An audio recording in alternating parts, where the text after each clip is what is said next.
Telkomsel merupakan operator telekomunikasi terbaik di Indonesia. 55% masyarakat di Indonesia adalah pelanggan Telkomsel. 80% diantaranya merupakan pelanggan Kartu As. Kartu As kini telah hadir di beberapa negara Asia. Dan kini, Kartu As 2-in-1 juga siap melayani kamu di seluruh penjuru Taiwan. Nelpon putus-putus, basi deh. Dengan Kartu As 2-in-1, panggilan kamu akan terhubung dengan jaringan terkuat di Indonesia. Hanya Kartu As 2-in-1 yang bisa melakukan panggilan dari Taiwan dengan nomor tetap. Membuat kita selalu terhubung dengan orang-orang terdekat kita. Jadi, sekarang kamu dapat menikmati tarif nelpon lokal dengan kualitas internasional cukup dengan Rp3.500 selama 2 jam. Kartu As 2-in-1 melepas kangen mendekatkan jarak. Kartu As 2-in-1 lebih dekat, lebih baik. Dunia dalam genggamanmu.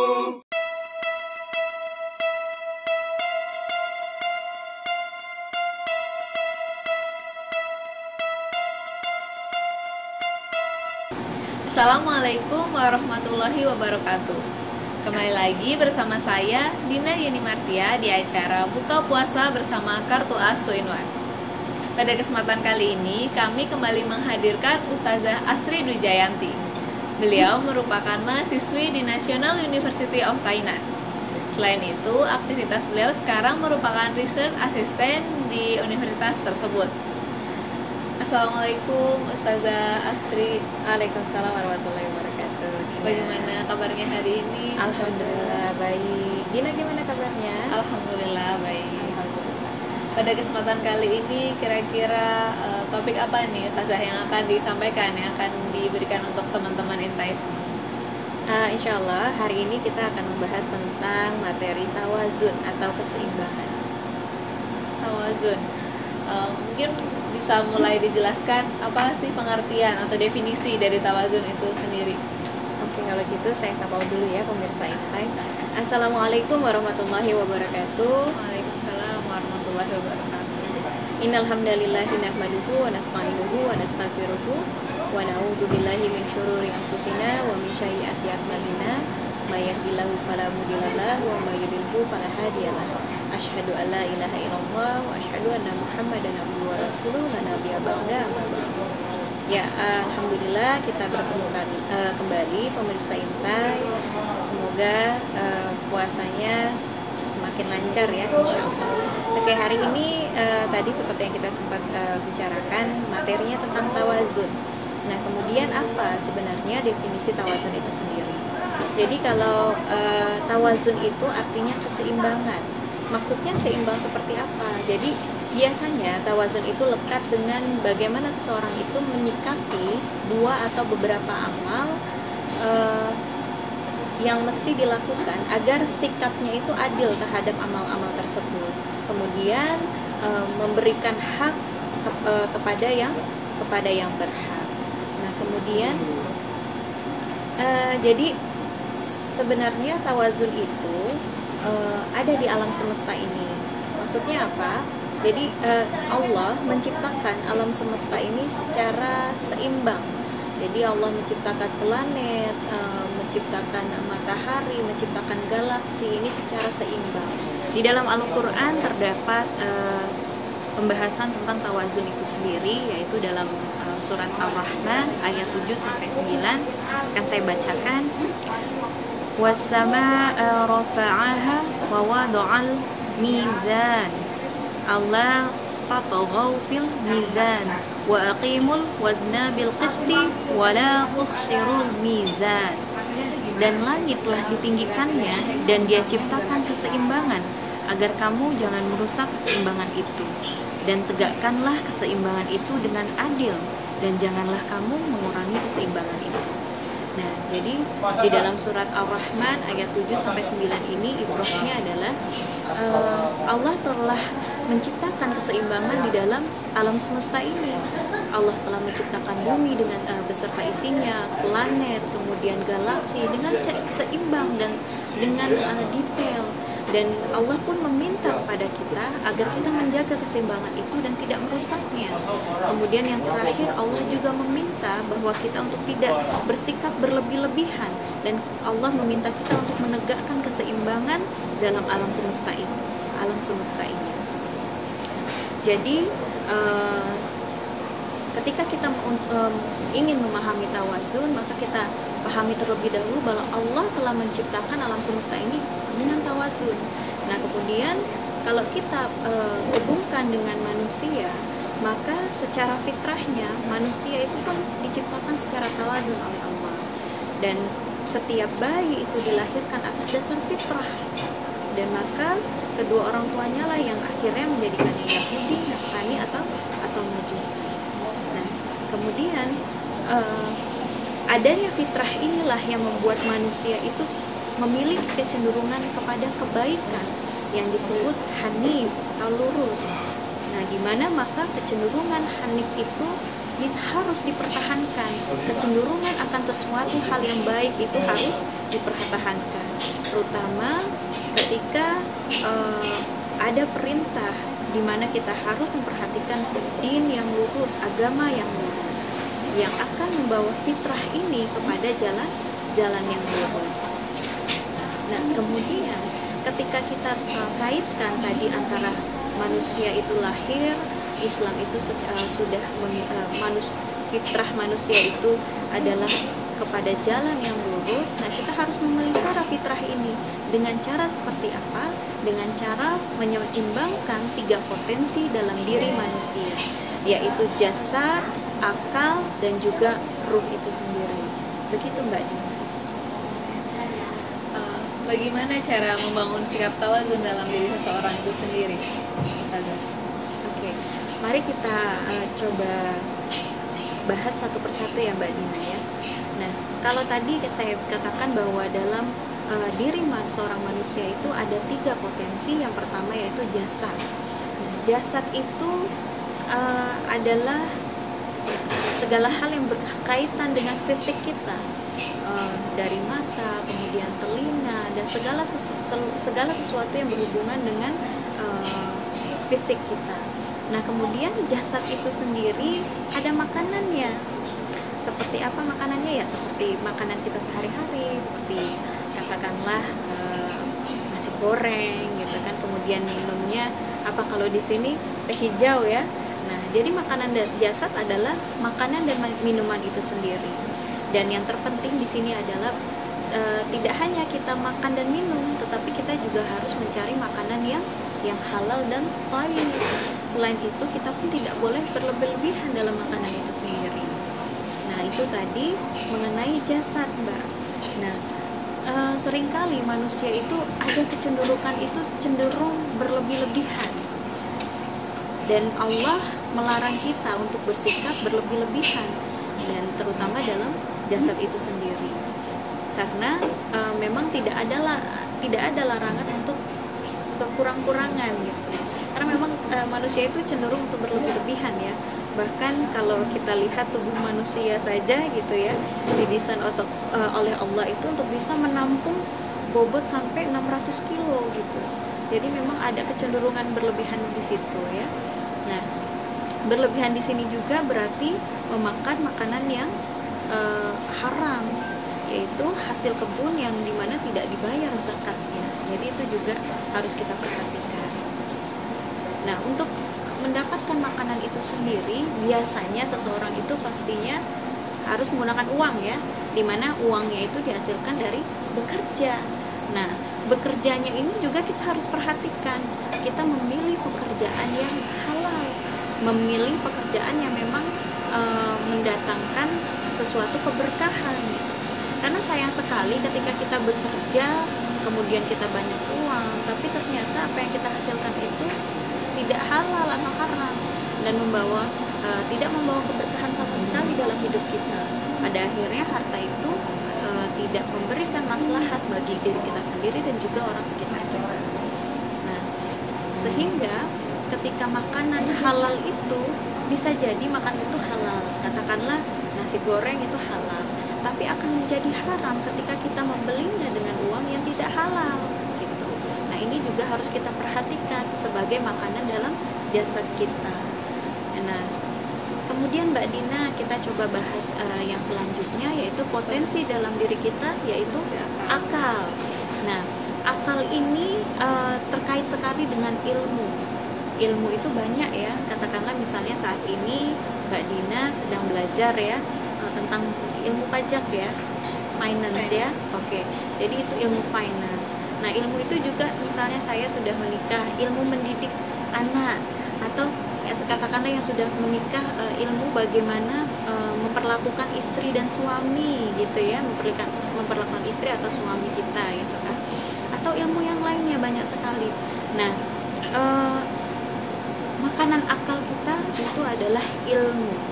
Nah, jadi ketika kita kurang ilmu, maka kita akan terjerumus pada bakhil atau bodoh gitu. Nah, sehingga seperti makanan jasad, ilmu pun sangat penting bagi akal kita. Nah, jangan sampai juga pada akhirnya kita mengambil ilmu-ilmu yang tidak baik. Contohnya katakanlah ilmu sihir, ilmu nujum, bahkan ilmu mencuri, ilmu menipu, itu yang tidak baik.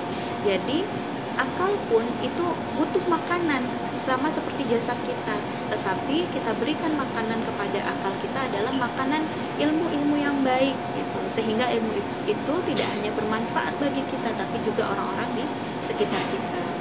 Di dalam Al-Quran ada beberapa surat ya yang terkait dengan ilmu, dan salah satunya adalah surat Al-Alaq ayat 1-5. Saya akan membacakannya. Iqra bismi rabbikal ladzi khalaq, khalaqal insana min 'alaq, Iqra wa rabbukal akram, alladzi 'alamal bil qalam, 'alamal insana ma lam ya'lam. Bacalah dengan menyebut nama Tuhanmu yang menciptakan. Dia telah menciptakan manusia dari segumpal darah. Bacalah, dan Tuhanmu lah yang maha mulia, yang mengajar manusia dengan pena. Dia mengajarkan manusia apa yang tidak diketahuinya. Jadi di sini Allah telah memerintahkan kepada kita, bacalah.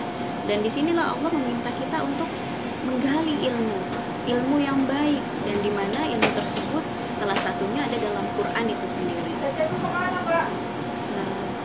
Jadi ketika kita tahu bahwa salah satu potensi dalam diri kita itu adalah akal, maka semestinya lah kita terus menggali ilmu sehingga akal kita ini terpenuhi kebutuhannya. Dan ketika ilmu itu berkembang dengan baik, maka akan muncullah hikmah. Apa itu hikmah? Hikmah itu adalah sikap bijak. Hikmah itu adalah kesesuaian ucapan kita dan perbuatan kita. Jadi ketika kita bicara gitu, ayo sholat gitu, tapi kita tidak hanya bicara, tapi kita melakukan gitu. Jadi timbullah hikmah ketika kita senantiasa menggali ilmu itu sendiri. Kemudian hikmah adalah mengenal agama, memahaminya dan mengikutinya. Jadi tidak hanya kita tahu, oh Islam tuh seperti itu, tapi kita memahami, oh ternyata orang Islam itu banyak sekali yang harus dilakukan ya, salat, zakat. Oh ternyata tidak hanya tahu, tapi memahami, oh zakat itu tidak hanya bermanfaat untuk saya, mensucikan harta saya, tetapi ternyata zakat itu juga bisa saya membantu orang lain dengan harta saya. Jadi tidak hanya tahu, tetapi memahami, kemudian mengikuti seperti itu. Dan yang terakhir, hikmah itu adalah rasa takut atau al-khasyah kepada Allah, karena sesungguhnya segala sesuatu itu pangkalnya adalah takut kepada Allah.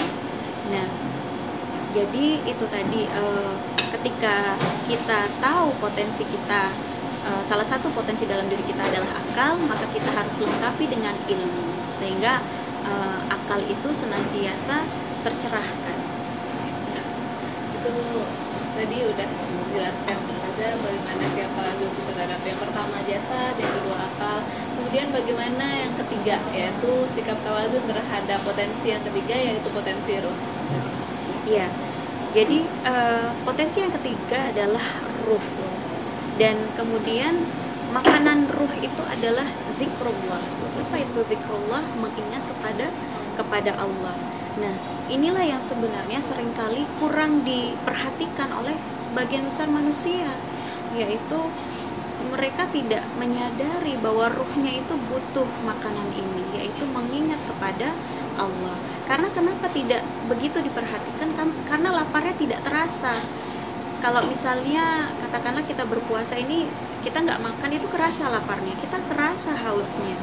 Bahkan kalau misalnya akal pun, itu pun terasa gitu. Ketika misalnya kita, katakanlah saat ini banyak sekali teman-teman yang teman-teman BMI yang lagi belajar komputer ya. Nah itu kan, oh saya nggak ngerti nih komputer, udah kerasa gitu, saya tidak bisa mengoperasikan komputer ini gitu kan. Nah tapi akhirnya mencoba untuk belajar. Nah tapi kemudian ruh itu sendiri dia seringkali tidak merasa bahwa ruhnya ini sebenarnya butuh makanan ruh gitu kan. Nah tapi seringkali memang ada tanda-tandanya bahwa seseorang itu lapar ruhnya. Tandanya apa? Gelisah. Tandanya apa? Seringkali tidak dapat tidur. Ketika mendapatkan cobaan tidak tahu harus seperti apa menyelesaikannya, seperti itu. Nah, sebenarnya pada akhirnya kita harus lebih memperhatikan kebutuhan ruh ini sendiri. Karena sungguh bahwa ruh itulah yang mengendalikan diri kita. Bahkan kalau kita pintar, belum tentu kita akan jadi orang baik kalau ruhnya itu tidak terisi. Bisa jadi kita justru kepintaran kita ini kita manfaatkan untuk sesuatu yang tidak baik. Contohnya dia pintar dalam taktik atau apa segala macam, ternyata digunakan untuk menipu seperti itu kan. Atau bahkan mungkin contohnya ada beberapa wakil rakyat kita yang banyak sekali yang pintar, lulusan luar negeri, tapi ternyata apa, ruhnya tidak terisi, sehingga banyak sekali yang masih korupsi, banyak yang janji-janjinya tidak dilaksanakan, seperti itu. Nah, akhirnya memang kita harus peduli dengan kebutuhan ruh kita ini dengan zikrullah.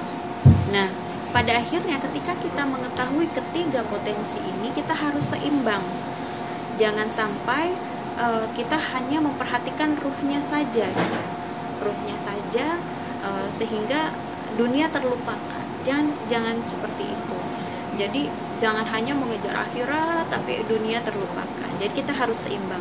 Dunianya kita dapat, akhiratnya juga kita dapat. Rizki yang halal kita dapat, beramal di dunia juga di akhirat. Baik Ustazah, tadi kan sudah disebutkan bahwasanya makanan ruh adalah zikrullah. Kemudian bagaimana, apakah ada adab-adab zikrullah itu sendiri? Mungkin bisa dijelaskan. Ya, zikrullah tadi kan sempat saya bilang bahwa zikrullah adalah mengingat Allah, dan zikrullah ini juga adalah ciri-ciri seorang mukmin. Di dalam salah satu hadis qudsi dikatakan, Allah berfirman, aku terserah kepada persangkaan hambaku terhadapku. Jika ia mengingatku dalam dirinya, aku akan menyebutnya dalam diriku.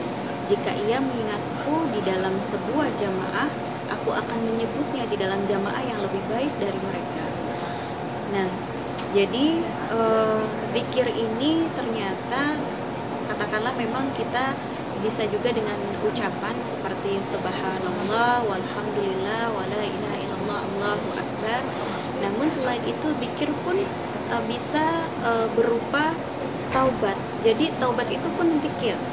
Taubat itu adalah zikir. Ketika kita merasa banyak dosa yang pernah kita lakukan, kemudian kita bertobat kepada Allah dan berharap tidak dan berjanji untuk tidak melakukannya lagi, maka itu pun berzikir kepada Allah.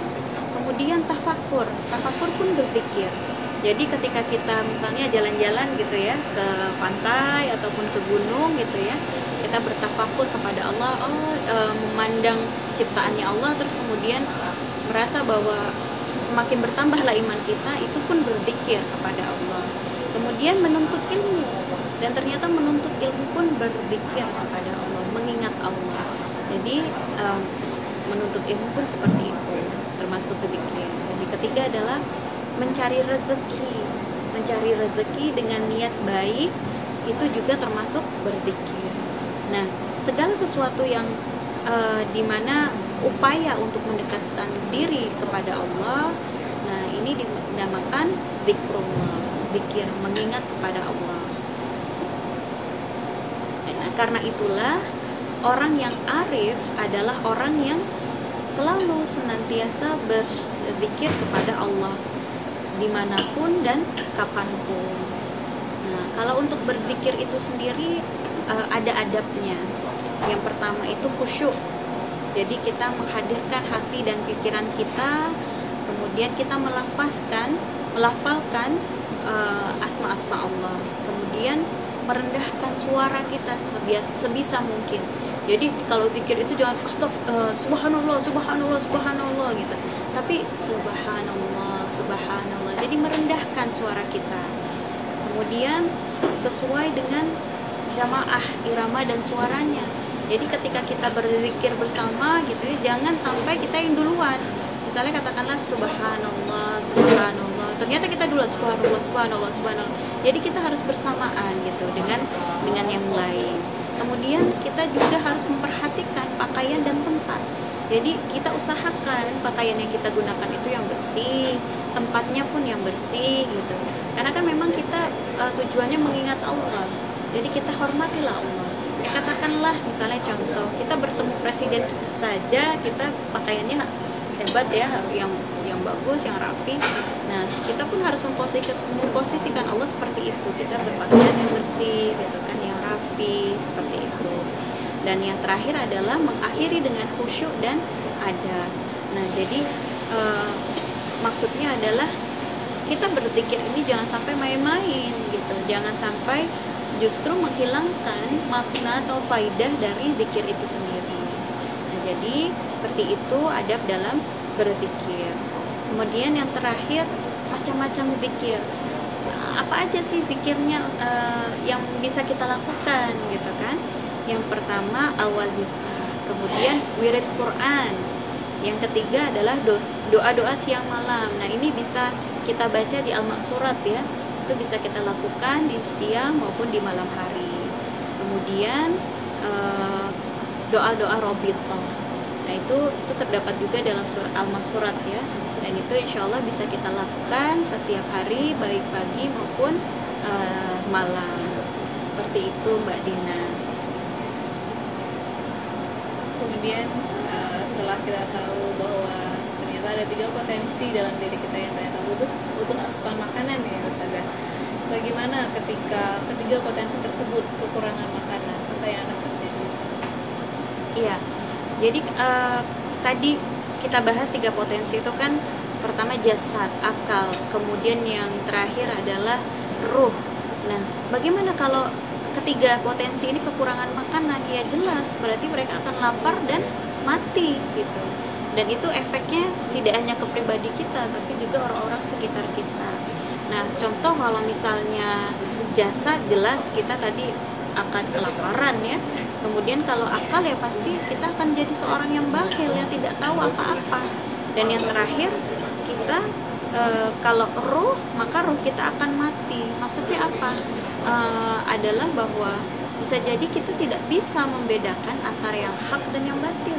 Kita tidak peduli antara halal dan yang haram.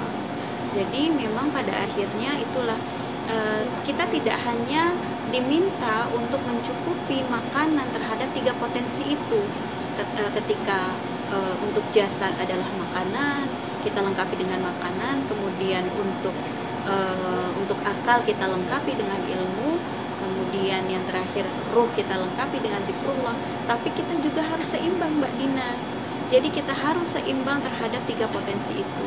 Jangan sampai ketika kita menjalani hidup ini akhirnya jasad saja yang kita perhatikan gitu kan, tubuh saja yang kita perhatikan. Kemudian pada akhirnya kita tidak tahu apa-apa, ilmunya kurang segala macam. Nah, jangan juga seperti itu. Atau ternyata kita adalah orang yang saya suka sekali beribadah kepada Allah, saya suka sekali zikrullah, pikirannya hanya akhirat saja. Tidak juga seperti itu. Jadi kita juga diharapkan bahwa semuanya ini seimbang. kita mendapatkan dunia, tetapi kita juga akan bahagia di akhirat. Seperti itu, Mbak Dina. Kemudian bagaimana nih Ustazah kalau yang terjadi sebaliknya, ketika ketiga potensi tersebut, jasad, kemudian akal, kemudian ruh terpenuhi makanannya? Ya. Jadi kalau ketiganya dipenuhi, maka masya Allah ya, akan mudahlah seseorang ini, seorang muslim ini menjalani hidupnya, akan berkahlah hidupnya, dan hidupnya ini tidak hanya memiliki maslahat untuk dirinya sendiri, tetapi juga maslahat untuk orang-orang di sekitarnya. Jadi dia menjadi seorang muslim yang syamil mutakamil, yang juga punya manfaat yang banyak untuk orang-orang sekitarnya. Dan inilah memang yang diinginkan bagi seorang muslim gitu. Jadi seseorang yang banyak manfaatnya. Karena sekarang jangan lagi pada akhirnya kita menjadi muslim yang banyak, tapi ternyata tidak punya manfaat gitu. Tapi sekarang adalah bagaimana kita untuk menjadikan diri kita ini seorang yang tawazun, yang bisa menyeimbangkan antara ketiga potensi ini dan menjadi seorang muslim yang sejati.